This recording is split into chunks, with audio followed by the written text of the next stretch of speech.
ইস্তার ধর্ম পূজারীর ওপর খুদার গজব নাজিল হওয়ার 5 বছর পর একত্ববাদী খুদার নিয়ামক বিস্তৃত লাভ করল ফাদ্দানে। ইয়াকুব নবীর প্রিয় সহধর্মিণী এবং ইউসুফের মাতা রাহেল আবারও মা হতে চলেছেন। ইউসুফ নবীর অন্যান্য ভাইরা সব সময় তারা কুস্তি লড়াই করত। তারা মনে করত যে সব থেকে শক্তিশালী সে ইয়াকুব নবীর পরে নবুয়াতি পাবে। কেনান থেকে একজন লোক আসেন এবং একটি খবর নিয়ে। ইয়াকুব নবীর পিতা ইসাক নবী মৃত্যুবরণ করেছেন। ইয়াকুব নবী খুবই ভেঙে পড়েন এবং সাথে আরেকটি খবর নিয়ে আসেন। ইসাক নবীর পরে কেনানের লোকেরা ইসলামের দাওয়াতের দায়িত্ব ইয়াকুব নবীর উপরে পড়বে। তাই ইয়াকুব নবী ও তার পরিবার সহ কেনানের উদ্দেশ্যে রওনা দেন। ইয়াকুব নবী ও তার জন্মস্থান কেনানে যাত্রা শুরু করলেন।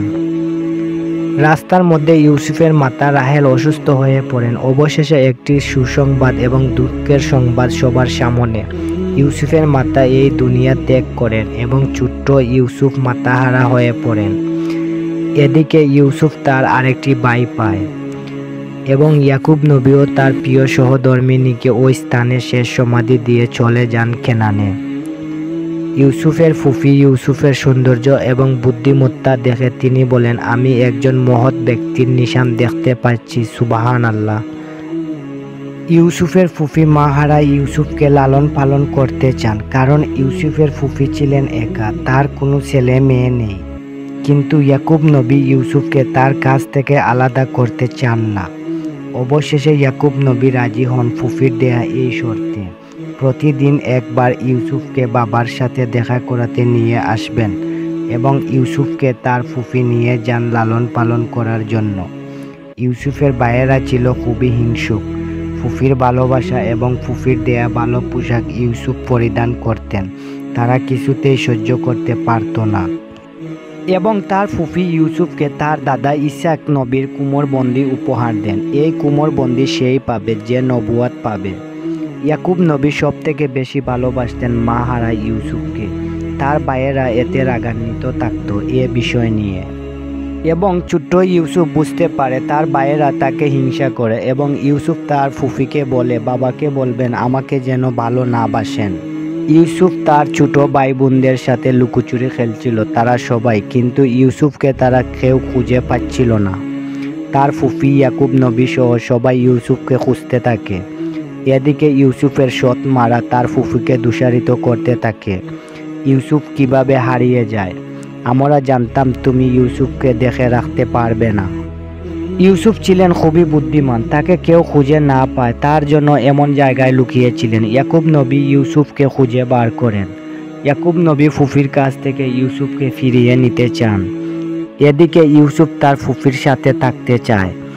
তাই ইউসুফ ও তার ফুফি একটা বুদ্ধি বার করেন। সেই কুমোরবন্দি লুকিয়ে রাখেন এবং ইউসুফকে চোর বানান, যাহাতে ইউসুফকে তার ফুফি 4 বছরের জন্য গোলাম হিসেবে রাখতে পারেন।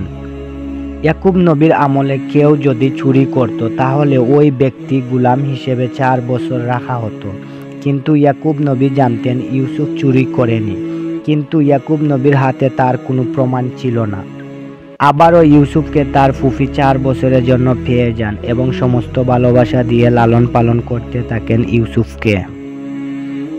ইউসুফ ঘুমের মধ্যে একটি স্বপ্ন দেখেন এবং ইয়াকুব নবীকে স্বপ্নের কথা বলতে থাকেন। ইয়াকুব নবী স্বপ্নের ব্যাখ্যা দিলেন না, কারণ তিনি জানতেন সবার সামনে স্বপ্নের ব্যাখ্যা দিলে তারা ইউসুফকে আরও হিংসা করত। ইয়াকুব নবী সবার আড়ালে স্বপ্নের ব্যাখ্যা দিলেন এবং সুসংবাদ দিলেন, আগামীতে তুমি পয়গাম্বর হবে। এবং ইয়াকুব নবী ইউসুফকে বলেন, তুমি এই স্বপ্নের কথা কাউকে বলবে না। এদিকে ইউসুফের সৎ মা লুকিয়ে সব শুনে নেয় এবং সবাইকে স্বপ্নের কথা বলে দেয়। এদিকে ইউসুফ তার ফুফির সাথে বেশ হাসি খুশিতে দিন কাটাতে থাকে। কয়েক বছর কেটে যায়। ইউসুফের ফুফি খুবই অসুস্থ হয়ে পড়েন এবং সবার কাছে মাফ চান। ইউসুফকে মায়ের ভালোবাসা দেওয়ার জন্য চোর বানিয়ে তার কাছে রেখেছেন। আসলে ইউসুফ চোর নয়। ইয়াকুব নবী তা আগেই বুঝতে পারেন এবং তাকে ক্ষমা করে দেন। এদিকে ইউসুফের ফুফি সমস্ত সম্পত্তি ইউসুফের নামে দিয়ে দেন এবং তিনি শেষ নিঃশ্বাস ত্যাগ করেন। আবারও মায়ের ভালোবাসা থেকে ইউসুফ বঞ্চিত হয়। আগামী দিন পরের পার্ট নিয়ে আসব, কিভাবে ইউসুফকে তার ভাইয়েরা কুফে ফেলে দেয়।